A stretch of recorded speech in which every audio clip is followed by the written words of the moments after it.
Next, let's take a look at the balance sheet. The balance sheet is a statement showing a company's assets, liabilities, and shareholders' equity at a specific point in time.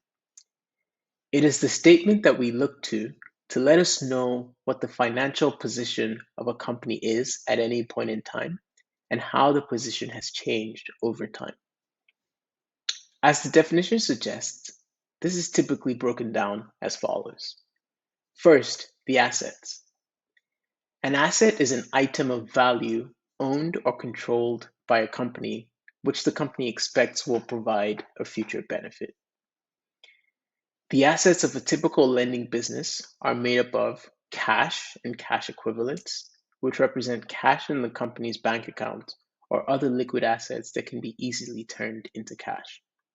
Loans and advances, which represents loans that the company has granted to its customers.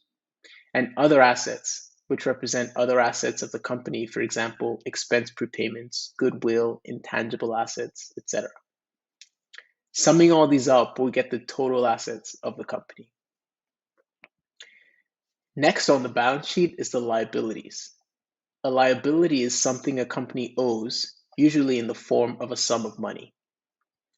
The liabilities of a typical lending business are made up of borrowings, representing the debt that the company has raised, payables, made up of payments for goods and services that have been delivered by external parties, but for which payments are yet to be made, and other liabilities, which are made up of other miscellaneous liabilities owed by the company.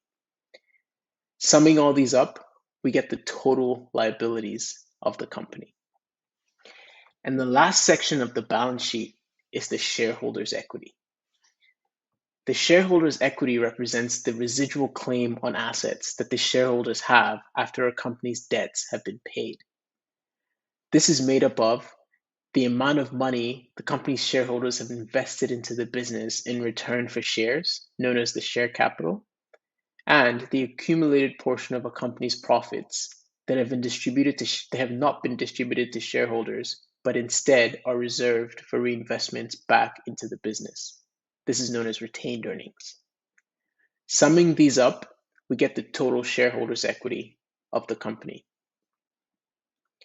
As a rule of thumb, the total assets of a company should be equal to the sum of the total liabilities and the total equity.